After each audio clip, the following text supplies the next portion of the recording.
Debemos contribuir todos a que la Tierra siga siendo un planeta azul, donde el hombre viva en armonía con el hombre y con el resto de los seres vivos. Debemos hacer todos un esfuerzo diario para transmitir ese mensaje. Félix Rodríguez de la Fuente. Apuntes de naturaleza. Yo quisiera poder aplacar una fiera terrible. Un programa en el que nos gustaría mejorar las relaciones de los hombres y mujeres con la naturaleza y las de todos entre sí.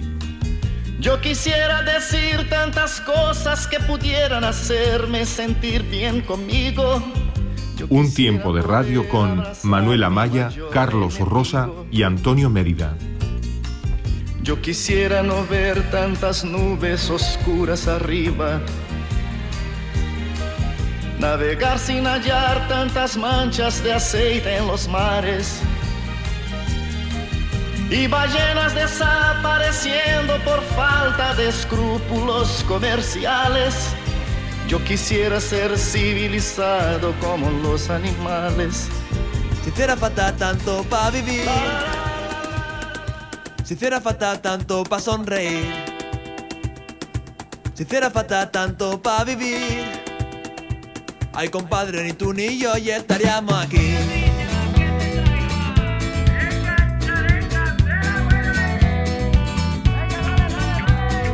Cuánta gente engañada buscando ser una coartada, no comerse en la fachada socialmente respetada. Es su camino y va a acabar contigo, hipotecado para ser más que tú. Amigas, amigos, bienvenidos a Apuntes de Naturaleza, un programa de Radio Marchena para la onda local de Andalucía. Retroalimenta, demasiado tarde cuando el cinturón aprieta. ¿Qué tal, Carlos? Un día más, hola a todos y todas, un día de esta Navidad larga que tenemos, larga como todas las Navidades. En algunos sitios desde el día siguiente del Día de los Santos. Es larga tela, ¿eh? Cuando Dos- llega la hora de la 2 verdad meses. está ya uno más harto. Cuando llegan los Reyes dices tú, Te tienes que es una maratón. Tú lo que tienes que frenarte con el turrón. Es una- ¿Qué tal, Manuel? Yo me comí una caja de mantecado ya. No, escuchando a Carlos, que está aquí. Nada, otro programa por aquí y de Navidad podés al lado, Carlos. Tú no mires para Es que arriba es muy las larga. luces. Pero es ni- que le gustan los mantecados, no puedes Yo hablar llevo una atrás. caja ya para gastar. Si hiciera falta tanto pa' sonreír. Bueno, iniciamos nuestro programa como lamentablemente desde hace 2 años ya, más de 2 años, porque el ataque de Hamas a Israel se produjo en octubre del 2023. Y hoy, pues, ya sabéis que estamos en un extraño estado de alto el fuego, un alto el fuego que impuso Donald Trump, que parece que quería ganarse el Nobel de la Paz con este trato, un trato que no, porque más que tratado parece un trato que no ha cumplido, que no está cumpliendo Israel. Hoy mismo ha matado a 5 personas. Y cuando hablamos de 5 personas, por cierto, en un campamento al sur de Gaza, de esas 5 personas, 2 eran niños y 2 eran mujeres.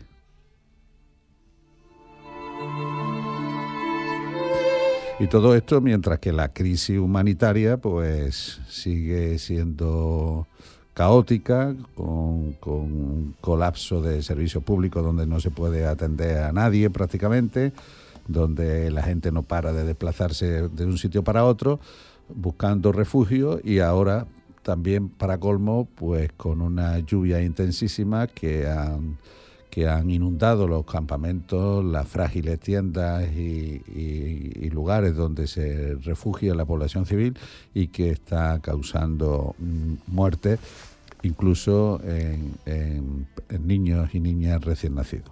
En definitiva, una situación que para nada mejora. Una pena lo que ha pasado en Australia, la muerte de 16 personas a manos de francotiradores en un entorno, una fiesta judía. Una pena indenunciable y reprobable, y que ojalá no pase. Pero de ahí a utilizarlo otra vez como herramienta por parte de Israel para justificar su matanza diaria de personas, no.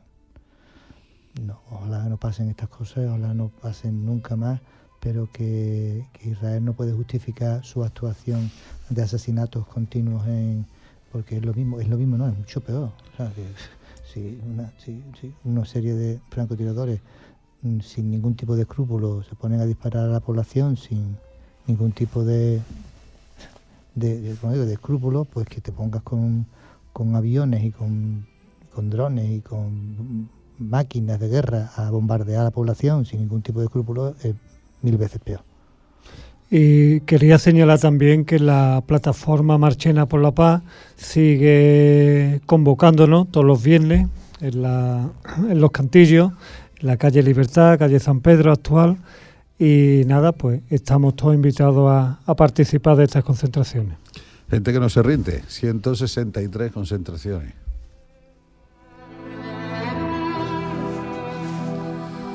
Bueno, pues vamos al contenido de nuestro programa, un programa en el que tenemos las secciones habituales de Ecos de la Tierra, que por cierto hoy ya sabéis que esta sección participan nuestros oyentes, nos leen noticias que han ocurrido en estos 40 años que estamos conmemorando en esta temporada y pues nos cuentan hechos, acontecimientos, incluso, ya digo, noticias que durante estos 40 años han ocurrido. Y hoy Candela Pareja nos va a leer la noticia de algo que fue muy importante en la historia de la conservación de la naturaleza, que fue la protección del panda gigante en 1988. La opinión corre hoy a cargo es la editorial del diario El País, del pasado día, de hoy mismo, de hoy, que titula Desigualdad y Democracia.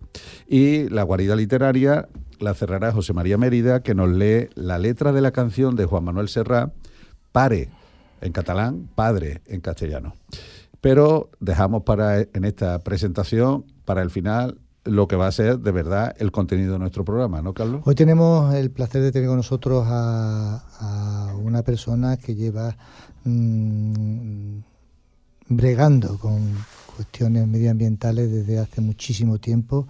Este hombre es biólogo, se llama Rafael Arenas González, trabaja para la Junta de Andalucía, pero lleva desde muchísimo tiempo siendo una persona referente tanto a nivel de toma de decisiones como director de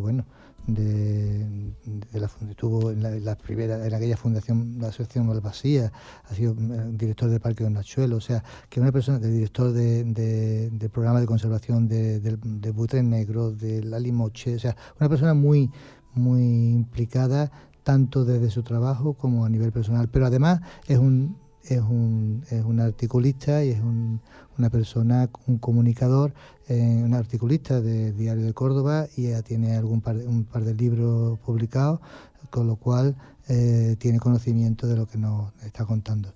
Contaremos con Rafael Arenas González y será un placer tenerlo con nosotros. Muy bien, bueno, pues esa es la presentación que podemos hacer del programa de hoy. Así es que comenzamos con los ecos de la tierra.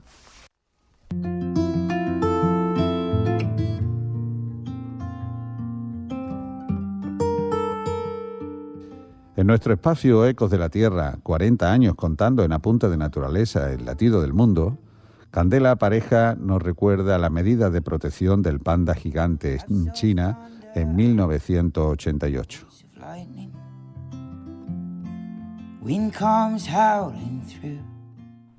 En 1988 el gobierno de la República Popular de China promulgó una ley de protección de fauna silvestre enfocada a la preservación de los animales en peligro de extinción, entre los que se encontraba el panda gigante. La medida impuso importantes penas a la caza furtiva de estos úrsidos y planeó un elaborado sistema institucional dedicado a la protección y a la reintroducción del panda salvaje en su hábitat natural. Como consecuencia de ello, se crearon hasta 63 reservas que cubren hasta el 85% del hábitat natural de estos emblemáticos osos. Asimismo, se establecieron corredores ecológicos para unificar poblaciones aisladas y fragmentadas, facilitando así la diversidad genética y con ella la preservación de la especie a largo plazo. Este logro no solo asegura la supervivencia del panda, sino que también ha beneficiado a bosques de bambú y a otras especies que comparten ese ecosistema. Además, la noticia envió un mensaje esperanzador al mundo. Con compromiso y cooperación es posible revertir la pérdida de biodiversidad.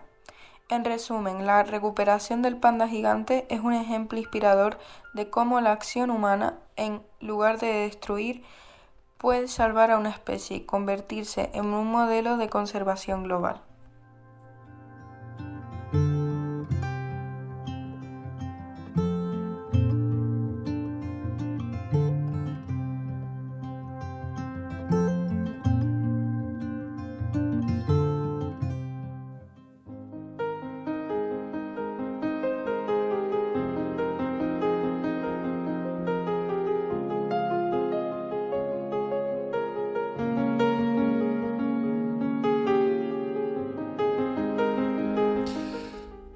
Desigualdad y democracia, editorial del periódico El País.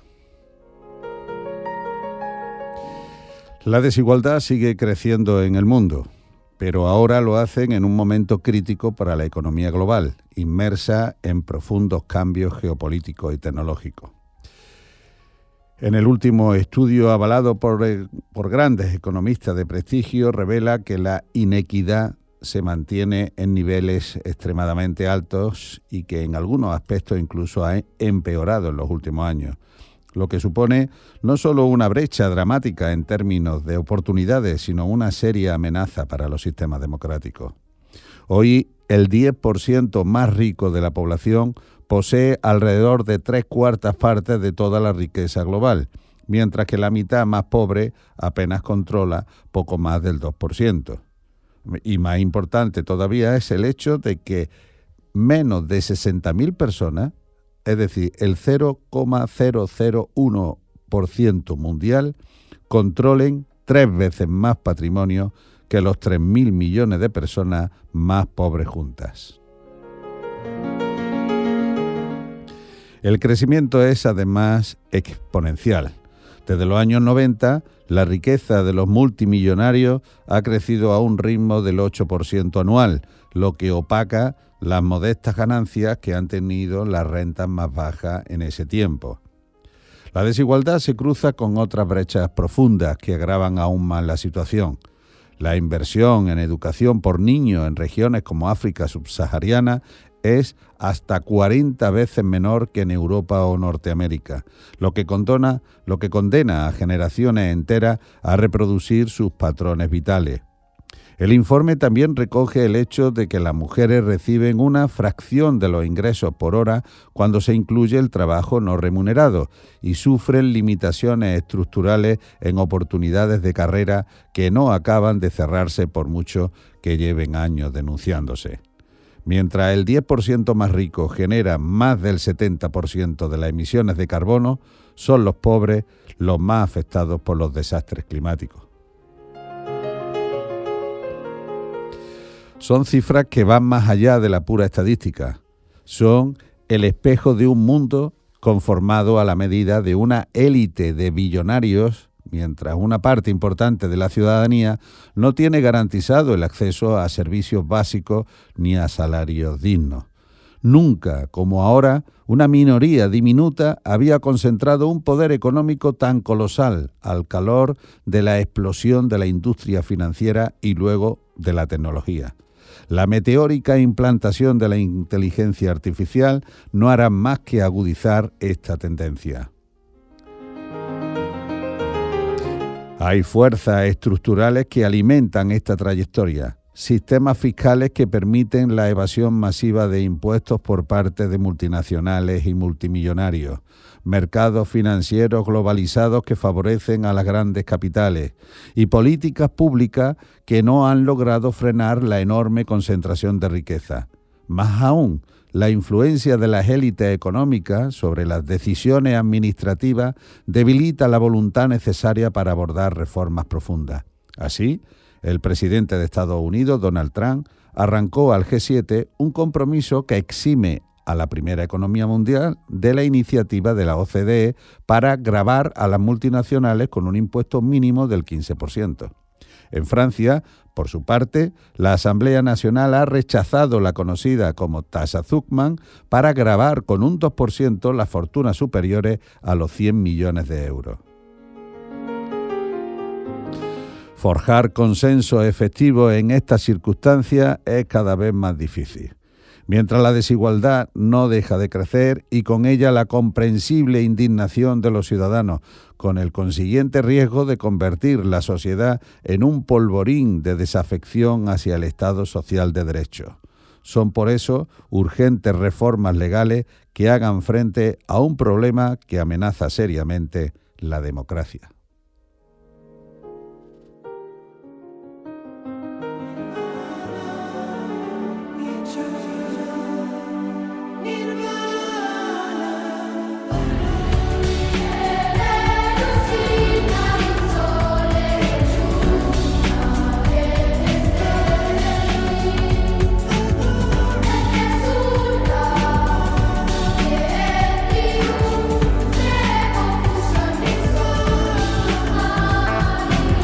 Tenemos con nosotros a Rafael. Buenas noches, Rafael. Hola, buenas noches. Hola, yo soy Carlos. Hola, Rafael, yo soy Antonio. Y yo soy Manuel. Rafael, encantado de estar aquí en nuestro programa. Ya estamos aquí. Igualmente. Rafael, es un placer tenerte con nosotros. Es una persona que lleva muchísimos años defendiendo, luchando y estando al día en cuanto a la defensa de nuestro patrimonio natural. Has pasado, eres biólogo de formación, ¿no? Sí, biólogo formado en la Universidad de Córdoba. ¿Y qué fue primero, la biología y después meterte en eso? ¿O qué es lo que te motivó más a entrar en este tema? Bueno, desde que estaba estudiando bachiller y pues me atrajo la biología, ¿no? Entonces empecé a estudiar biología y conforme llegué a biología empiezas a salir al campo y ves que lo que hay pues se está destrozando y empiezas de alguna forma a militar, a pertenecer a un grupo y así poco a poco se va uno formando hasta que llega nuestro día, ¿no? Ya ves, eres uno de los fundadores de aquella asociación Malvasía. Y a meditar, dice, escribiste el libro sobre reflexiones sobre el medio natural ecúneme. ¿Qué era ese libro? Pues ese libro es una colaboración que tuve en el periodo 2005-2009 con el diario Córdoba, y entonces los artículos quincenales, pues aunque tiene mucha lectura, pero al final al día siguiente pasan de moda, ¿no? Entonces pues dije, hay de alguna forma hay que hacer una recopilación de esos artículos, ¿no? A pesar que se escribieron entre 2005 y 2009 y a pesar de haberlo publicado hace un par de años, pues cuando leía los artículos, pues decía, tú tienes una rabiosa actualidad, esto no ha cambiado todavía, así que y me embarqué en el libro, ¿no? Y ahora pues estoy en la misma situación. Ahora llevo ya también desde el 2020 colaborando en el Diario Córdoba, un artículo cada 15 días, y no sé, ya son 120 o 100 artículos lo que llevo y estoy dándole vuelta a ver cómo... Que no es poco, que además esto ya no es tu trabajo, esto ya es esa implicación personal que tienes en la difusión de la situación del estado en el que nos encontramos, ¿no? Sí, porque además solamente, uno tiene su opinión, pero siempre suelo consultar mucha bibliografía científica. Yo creo que la ciencia tiene que estar en la base de la conservación y todo lo que hagamos. Y entonces lo que vierto en esos artículos fundamentalmente, aparte de lo que uno opina, pero que suele coincidir con lo que luego la ciencia también aborda, ¿no? Entonces, pues antes de escribir un artículo, pues también me leo algunos artículos científicos relacionados con el tema. Ha estado en muchos sitios, director del Parque de los Nachuelos, técnico de extinción de incendios forestales, ha dirigido programas de conservación de varios tipos de aves, que después le dedicaremos un tiempo específico, buitre negro, animoche, en fin, una persona muy, muy implicada. Y ahora eres jefe de Departamento de Gestión de Espacios Naturales Protegidos. ¿Qué tarea es la que tienes ahora mismo en la Junta de Andalucía? Pues fundamentalmente la tarea de ese departamento lo que aborda es la gestión de la zona de especial conservación y la zona de especial protección para las aves. En un resumen, lo que es lo que se conoce como Red Natura, ¿no? Espacios protegidos en virtud de una directiva de la Unión Europea del año 92, si no recuerdo mal, que se conoce como la Directiva de Hábitat, ¿no? Y lo que pretende es crear una red ecológica en toda Europa para conservar el máximo posible de la biodiversidad, ¿no? Y lo que pretende es mantener en torno al 30% protegido. Y ahora mismo, pues, eso es lo que me preocupa en este sentido, ¿no? La gestión de este tipo de espacios. Hemos podido acercarnos a tu amplia biografía literaria y periodística y de investigación, y hemos observado, claro, ya nos has dicho que llevas años escribiendo y haciendo artículos para la prensa, entonces yo creo que has tocado pues prácticamente todos los temas relacionados con el mundo natural. Pero no solo con el mundo natural, nos llama la atención, y ahora nosotros en este momento, y ahora te explico por qué, nos interesa mucho el tema del arbolado urbano, que no has tocado no hace mucho, incluso con el tema de las podas en verde, algunas podas que se hacen en algún ayuntamiento cuando los árboles están en su momento de máxima explosión en primavera. Bueno, cuéntanos, ¿qué es lo que te preocupa del arbolado urbano en Córdoba y cómo ves la política que se está haciendo sobre este asunto? Yo creo que el problema que tiene el arbolado en Córdoba es similar en todos los ayuntamientos, ¿no? Que al final son tratados como bienes muebles, como si fuera un mobiliario urbano, y en el que no se respeta, no se le tiene en cuenta que es un ser vivo y que necesita sus cuidados especiales, ¿no? Se le ahoga con alcorques muy pequeños, incluso se le llega a tapar, en ocasiones con la misma solería, en otras con hormigón, en otras con resina, con lo cual no pueden transpirar bien las plantas, y al final eso el árbol lo nota, ¿no? Se poda abusivamente, es decir, se cortan ramas muy gordas, que al final el árbol no tiene capacidad de cerrar, por ahí entra la humedad, entran los hongos y entra la pudrición del árbol, y al final muere, ¿no? Y además se suelen hacer también podas fuera de la fecha. La poda generalmente se tiene que realizar en parada invernal, excepcionalmente en parada estival, ¿no? Pero eso es muy excepcionalmente. Es decir, entre noviembre y 1 de marzo, que es cuando la savia no circula y por tanto es cuando menos daño se le hace, ¿no? Y bueno, como no se tiene en cuenta que es un ser vivo, pues da igual, nos encontramos poda a lo largo de todo el año, ¿no? Y además también tenemos que el árbol urbano pues también es el soporte de nidos de especies que en muchas ocasiones se encuentran protegidas, ¿no? Y al podar durante la época de reproducción, pues también se producen daños a las aves que nidifican en este tipo de árboles. Es un poco muy resumido. Sí, yo creo que en efecto está describiendo perfectamente yo creo que es la situación de muchos ayuntamientos de pueblos y ciudades. Marchena tiene 20.000 habitantes y prácticamente describe el tratamiento que nuestro pueblo se le viene dando al arbolado urbano. Y creemos que, no sé si en ciudades más grandes, supongo que no, pero a veces en pueblos más pequeños, pues, o bien por falta de criterio, de personal cualificado, o con criterio equivocado, porque no puede ser falta de criterio, puede ser que criterio haya, pero el criterio que hay quizás no sea el que más beneficia a la salud del árbol, ¿no? Sí, muchas veces se piensa mucho más que es lo que opina el vecino. El vecino suele llamar que desde su ventana no ve porque los árboles le impiden ver enfrente, ¿no? La curiosidad esa de tener siempre la visión abierta, ¿no? Y entonces nosotros hemos detectado, por ejemplo, en la asociación que formamos, en Arbolando Córdoba, pues hemos detectado que hay muchas llamadas en este sentido y que el ayuntamiento hace caso y llega y poda, y en ocasiones hasta corta árboles, ¿no? Porque hay un vecino que se ha quejado de que el árbol, que si se le mete muy cercano y en lugar de hacerle un tratamiento, pues lo corta directamente, ¿no? Entonces no es... Pero es por eso, porque se trata como si fuera un mueble, no como un ser vivo, ni se piensa en los beneficios que producen los árboles. Afortunadamente está cambiando el paradigma que se tiene, está cambiando, y tanto que se denota muchas veces de Europa, de Europa vienen otros aires. Otros aires, sí.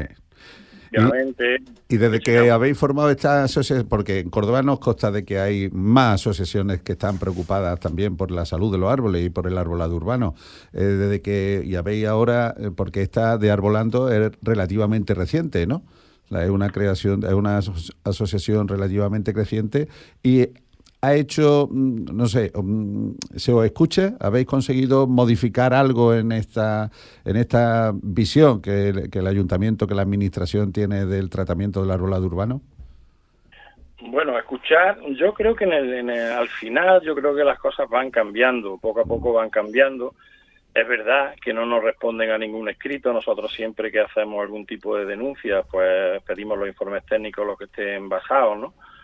También hemos realizado por barrios censos de alcorques vacíos con tocones y hemos pedido una respuesta también en ese sentido y no la ha habido, ¿no? Hasta ahora no ha habido respuesta. Bueno, nosotros seguiremos, si hay que utilizar el ascensor del pueblo, al Consejo de la Transparencia, pues lo haremos, ¿no? Porque el objetivo de la asociación es intentar que tengamos una ciudad mucho más agradable, ¿no? Y que cumpla la regla del 30-300, ¿no? Es decir, que tengamos desde cualquier ventana se puedan ver 3 árboles grandes, que el 30% de la superficie de la ciudad esté cubierta con sombra y por otro lado que a 300 metros de cualquier vivienda exista un parque urbano de al menos media hectárea, ¿no? Que sea un objetivo que viene de una corriente poderosa que viene, ¿no?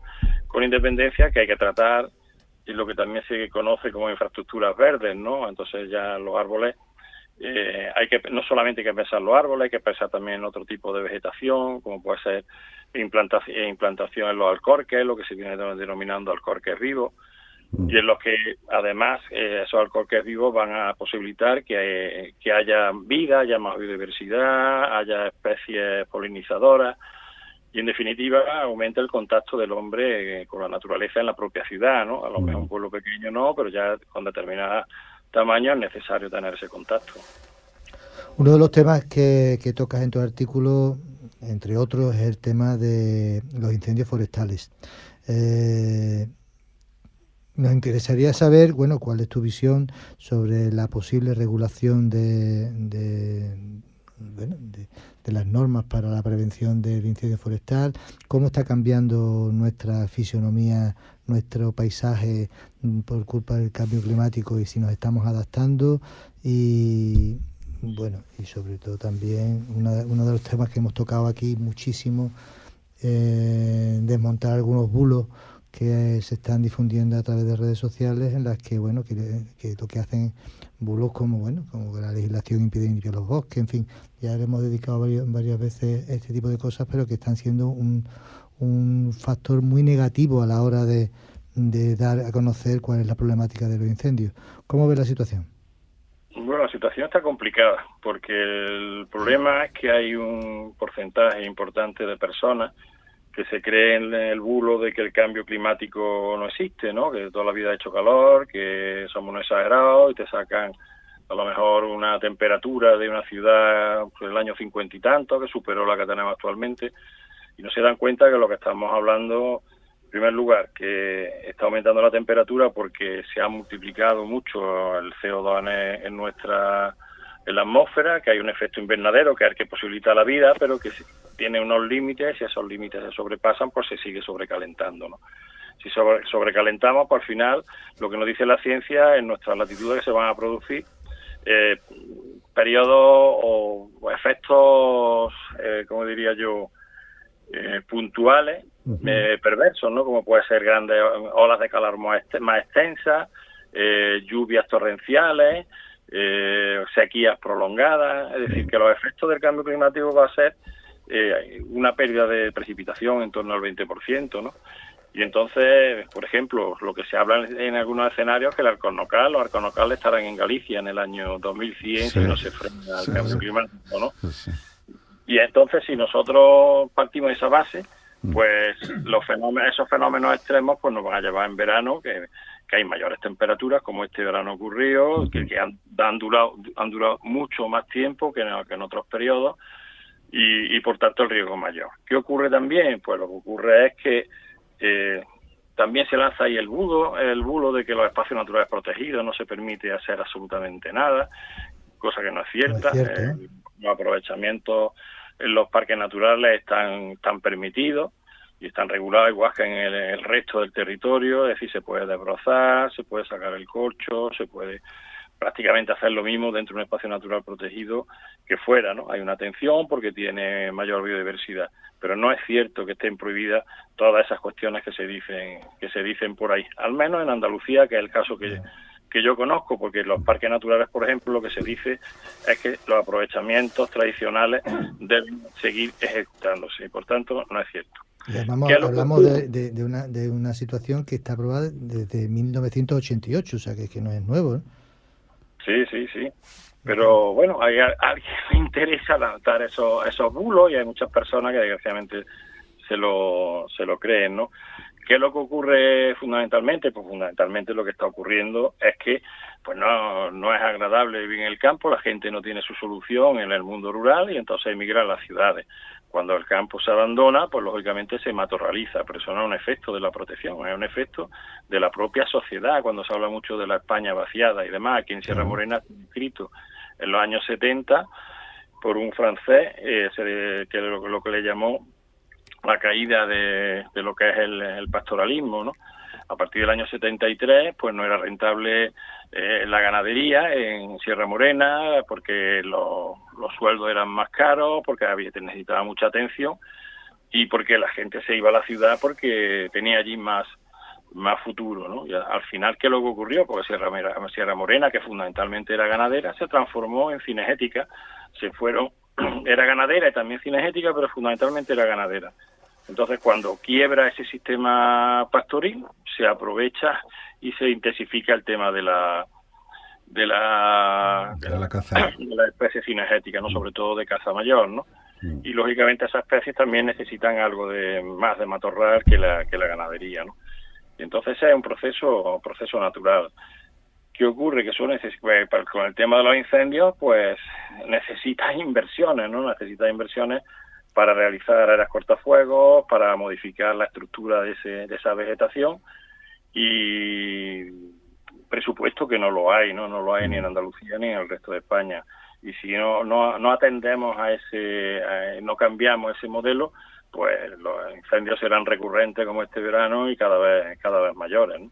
¿El que gran parte del territorio sea privado influye?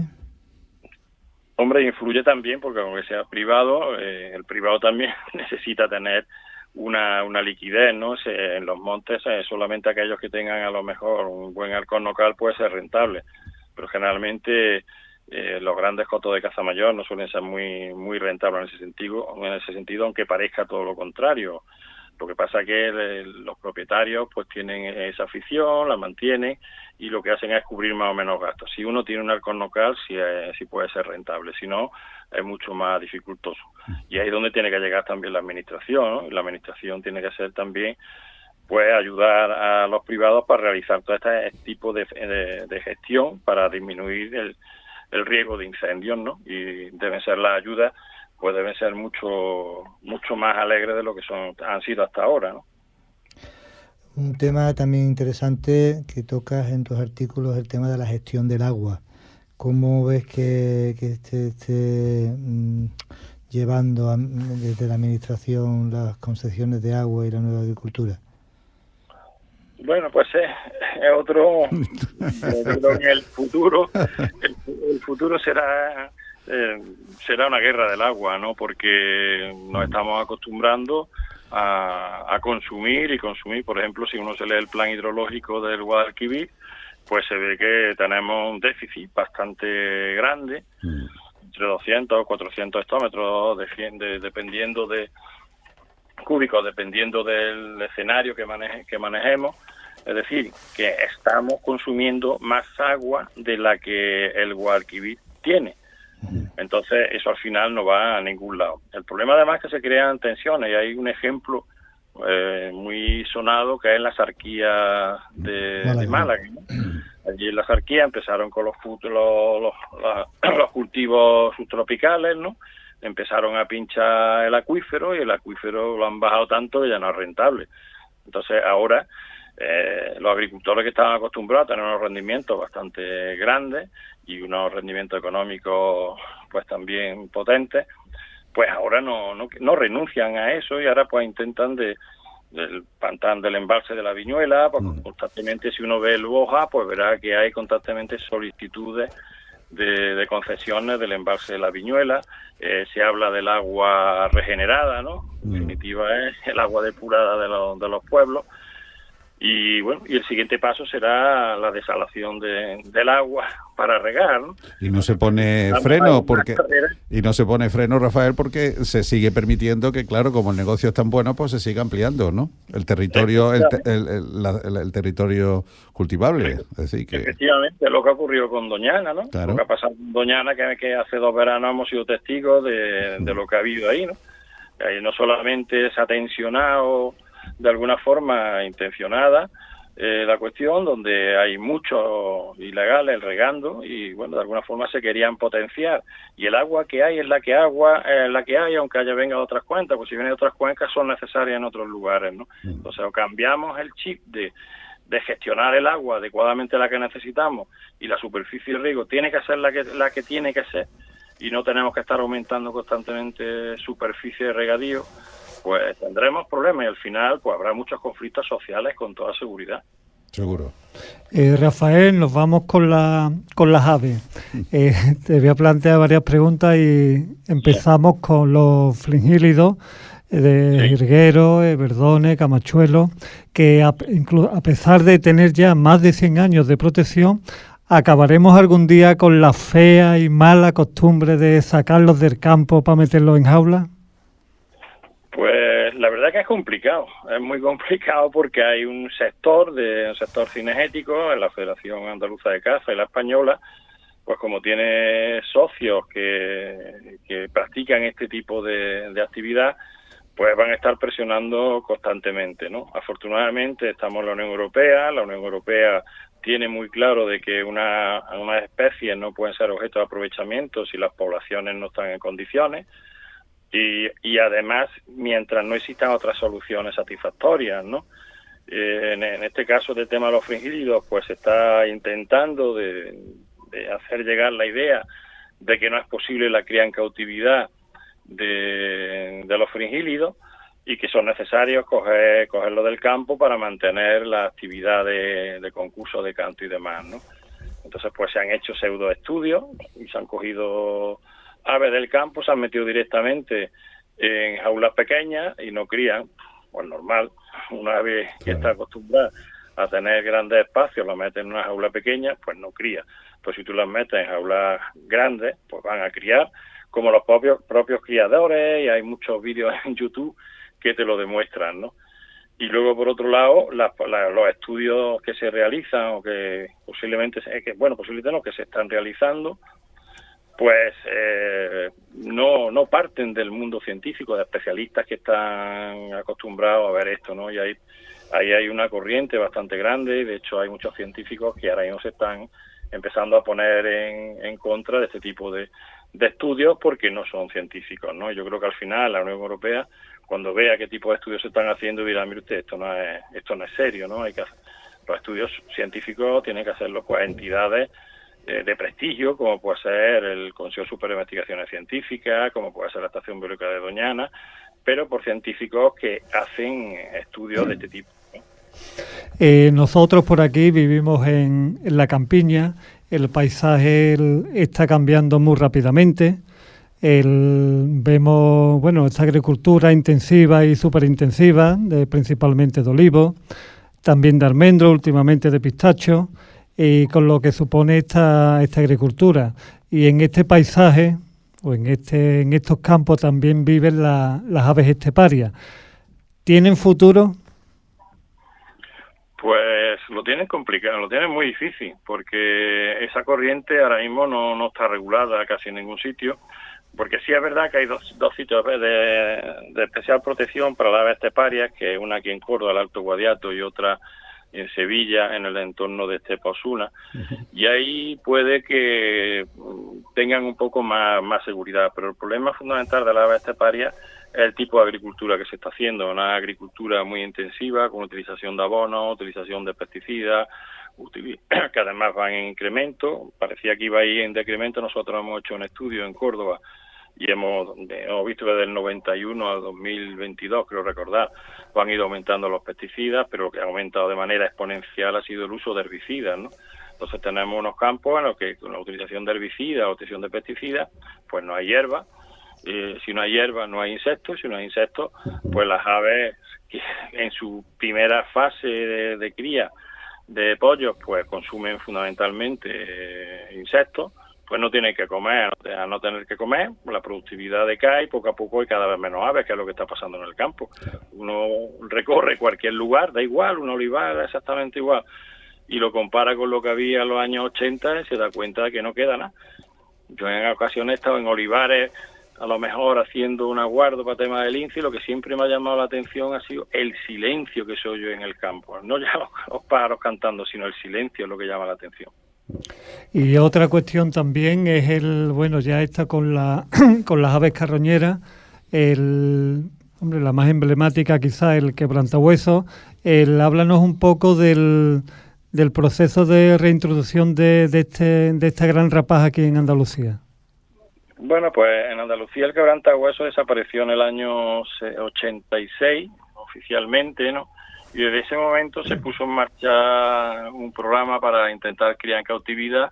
Ya existía experiencia en Austria de un proyecto del que se copió Andalucía, ¿no? Con la colaboración de las fundaciones que estaban desarrollándolo allí, ¿no? Se creó un centro de cría en cautividad en el año 96 en Cazorla, y en el año 2006 pues se empezaron a hacer las primeras liberaciones. Hay que tener en cuenta que el quebrantahuesos alcanza la madurez sexual aproximadamente a los 9 años, es decir, que no puede criar hasta los 9 años, y son procesos muy lentos, y además la productividad es baja en cautividad porque hay pocas parejas. Pues entonces son proyectos a muy largo plazo, ¿no? Es decir, si el primero se hizo en el año 26, pues ahora mismo son casi 25 años, ¿no? Y pues ahora mismo lo que hay en Cazorla son 11 parejas reproductoras, afortunadamente. Al principio hubo una mortandad bastante grande, fundamentalmente provocada por el uso del veneno de forma ilegal, que no va dirigida al quebrantahuesos, sino que iba dirigida fundamentalmente a los zorros, por parte de ganadería y por parte de ganaderos y por parte del ámbito cinegético. Pero bueno, eso se abordó en su día y el problema se solventó en la Sierra de Cazorla, en la Sierra de Castril, y afortunadamente los ganaderos ahora mismo son los grandes colaboradores en el proyecto, al igual que los cazadores, y el proyecto va muy bien, ¿no? Va bien, que ya se ha empezado también a soltar en Grazalema. La semana pasada, el día 10, si no recuerdo más, no, el día 5, perdón, hubo una jornada de presentación del proyecto de reintroducción en la Sierra de Grazalema. Es decir, que va bastante bien en ese sentido, ¿no? Lo que ocurre es que necesita mucho esfuerzo y sobre todo mucha implicación de tanto los cazadores, los ganaderos en el territorio, ¿no? Donde es básico trabajar con los escolares también, pues son los que en el futuro van a vivir y pueden utilizar o no el veneno. Estamos hablando que en el 2000, los que nacieron en el 2006 tienen ya más que edad de trabajar en aquellos entornos, ¿no? Por tanto, es fundamental la educación ambiental. Y hablando de veneno, al más pequeño de los buitres, a la limoche, pues tampoco le irá muy bien, ¿no? No, la limoche lo ha tenido muy complicado. La limoche lo ha tenido complicado. Ahora mismo solamente hay parejas reproductoras en Cádiz y en Málaga, creo recordar que son un par. Yo el proyecto ya me desligué en el año 2020, ¿no? Pero creo que hay en Málaga 2 parejas y otras 2 aquí en Córdoba, ¿no? Y las demás están en Cádiz, creo que son en torno a 28 territorios los que están ocupados ahora mismo, ¿no? Y el limoche, pues otra especie que pasa igual, la madurez sexual la adquiere a los 6 años y a los 9 es cuando se produce la primera reproducción, es decir, que también son, como yo digo, son estrategas de fondo, ¿no? No son sprints. Y en ese sentido cualquier actuación tarda. Entonces allí la limoche pues también es capaz, igual que encontrar pequeños restos de carne envenenados en mitad del campo, y bueno, y que no van dirigidos hacia ellos, son efectos colaterales como comento, ¿no? Pero al final se la han visto, ¿no? Y además hay otro añadido más, son los parques eólicos en la zona de Cádiz, que también han tenido un efecto sobre sus poblaciones, ¿no? Afortunadamente también se empezó a trabajar en Cádiz y la tendencia regresiva de las 90 parejas que había en los años 80 hasta las 20 y tantas que iban en regresión se pudo frenar ese decaimiento que había en las poblaciones, y en la actualidad pues está empezando a subir, pero lo tiene complicado fundamentalmente ahora ya por el tema de los parques eólicos, ¿no? Los parques eólicos es una cuestión preocupante en ese sentido. La energía renovable es buena, pero también tiene que estar ubicado en lugares donde no afecte la biodiversidad, ¿no? Y en aquel caso que ya están, pues hay que adoptar medidas que implican la vigilancia y parar los molinos en el momento que si una vez este tipo esté volando en su entorno, ¿no? Porque no están acostumbrados y al final los acaban matando.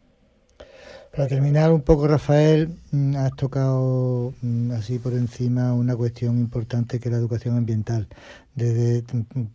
Somos de la misma quinta aquí, los de la mesa, y don Rafael más o menos tenemos ya muchos años de seguimiento en este tema, y nos preocupan varias cosas. Una, si reciben la idea de que la población juvenil y más temprana como que le va interesando cada vez menos un poco el tema de conocimiento, acercamiento a la naturaleza, defensa. Parece que es algo que se ha quedado un poco para los mayorcitos, ¿no? Y por otro lado, si desde la administración donde tú trabajas este tema de la educación ambiental y desde la delegación de esta gestión de espacios naturales que tú trabajas, o bien de otro departamento de la delegación, se están dedicando exclusivamente a lo que es la educación ambiental. Bueno, la percepción que yo tengo es la misma que acaba de comentar, ¿no? De que no hay relevo en este sentido. La gente que se dedica al tema de la conservación, no hay relevo. Estamos los que ya empezamos o somos sesentones, llámalo como quieran, ¿no? Después sí, hay otra la realidad, gente. Esa es la realidad. Está bien llamado, está bien llamado. Los sesentañeros. Me gusta más la de sesentañeros, ¿no? Vale. Y bueno, la siguiente que hay detrás, pues prácticamente tiene ya los 40 y tantos, son cuarentañeros, y detrás no viene nada, ¿eh? La administración, yo lo que veo que detrás no viene nada con la formación que hay en este sentido, ¿no? Y entonces hay un retroceso, yo creo que hay un retroceso en el sentido de la formación ambiental, y en la actualidad yo creo que lo que se está haciendo no es suficiente. De hecho, recién llegado el nuevo gobierno lo que hizo fue retirar todo lo que había de tema de educación ambiental, de tema social. Afortunadamente en los últimos 2 años lo ha vuelto a retomar y está empezando ya para seguir con ese tipo de cuestiones, ¿no? Pero yo creo que hay que hacer algo más todavía, ¿no? Es una cuestión. Yo recuerdo, por ejemplo, con el buitre negro, nosotros cuando empezamos a trabajar ya por el año 2001, 2002 con buitre negro, pues una de las primeras cuestiones que hicimos fue desarrollar programas de educación ambiental en todos los centros que estaban en la área de distribución de buitre negro, y conforme iba aumentando los conocimientos, iban aumentando los centros, ¿no? Y todos los centros de primero de eso, desde 2001 hasta el 2020, que paró el programa de buitre negro, pues todos esos centros, los chavales conocían toda la historia del buitre negro, la problemática del veneno, y todos, en 20 años han pasado, todos los alumnos de esas poblaciones han pasado, ¿no? Yo creo que se le quedaría grabado con toda seguridad, porque era el día del buitre negro cuando se hacía, ¿no? En cada centro, ¿no? Y actualmente yo creo que no se está haciendo lo suficiente, es necesario. Mucho más. Hay que seguir. Te tenemos que dejar, Rafael, nos hemos comido el tiempo, se nos ha hecho cortísimo, y esperemos que, bueno, esta mesa la tienes cada vez que quieras para difundir o hablar o traerte algunos de tus artículos y comentarlos con nosotros. Vamos a tener que hablar con Rafael otro día, porque yo creo que quien no haya estado escuchando, la palabra que más ha salido de su boca, o una de las que más ha salido, ha sido complicado. Lo tiene complicado, casi. Que cada tema que le hemos ido planteando ha dicho complicado, lo tiene complicado. Y entonces vamos a tener que tratar otro día algo que sea un poquito más esperanzador, algún movimiento que se esté produciendo que nos lleve... Mira, hay una cuestión muy breve, ¿no? En 40 años de conservación, lo que yo llevo trabajando, pues se ha trabajado mucho en las aves acuáticas que se han mejorado bastante mucho. En los sistemas forestales de las grandes especies, el lince, la águila imperial, el buitre negro, y todas estas grandes especies han evolucionado favorablemente en ese sentido. Los sistemas forestales han evolucionado bien, ¿no? Este año se ha hecho mucho, se ha hecho mucho. En la agrícola es donde tenemos la asignatura. Hemos vuelto la espalda a la agrícola y lo tenemos. Ahí sí que está muy difícil y complicado. Muy bien. Muchas gracias. Este año hemos participado en el anillamiento de flamenco y ha sido grato el récord de crianza de este año. Nada, Rafael, gracias y un abrazo. Hasta luego. Gracias, Rafael. A vuestra disposición. Muchas gracias. De acuerdo. Hasta luego.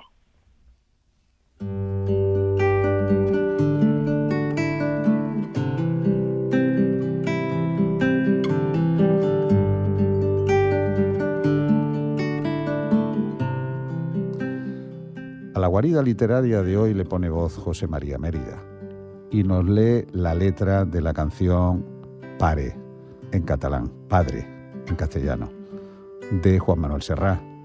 Esta canción que dedicó a su padre en 1973, una pieza que escribió en catalán y que reflexiona sobre la destrucción del medio ambiente.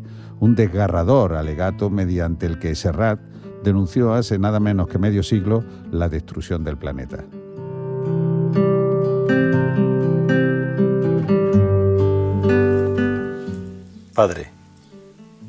Padre, dígame qué le han hecho al río que ya no canta, que repala como esos peces que murieron bajo un palmo de espuma blanca.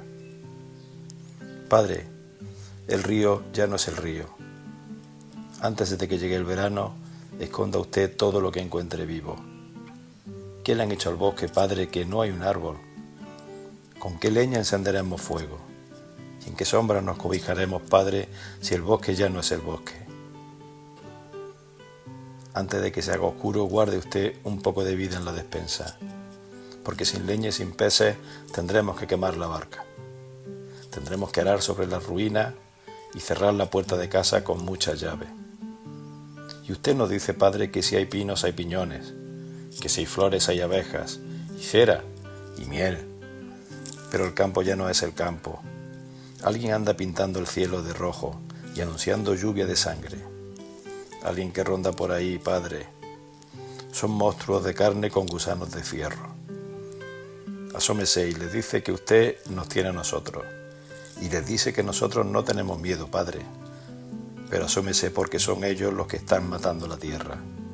Padre, deje usted de llorar, que nos han declarado la guerra.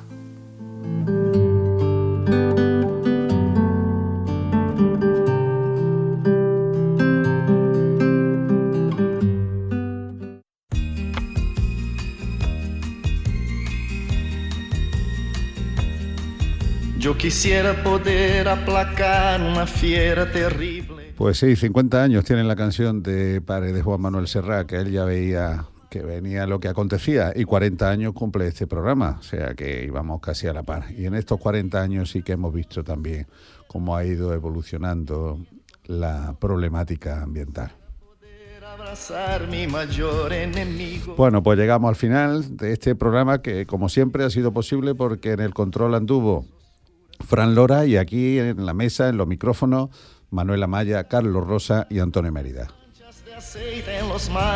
Pues emplazamos hasta la próxima semana, que seguramente estaremos de nuevo aquí con vosotros. Hasta entonces, queridos amigos y amigas, que lo paséis muy bien y gracias por oír la radio. Quisiera ser civilizado como los animales. La, la, la, la, la, la, la, la, la, la, la. Yo quisiera ser civilizado como los animales. Yo quisiera no ver tanto verde en la tierra muriendo, y en las aguas de ríos los peces desapareciendo.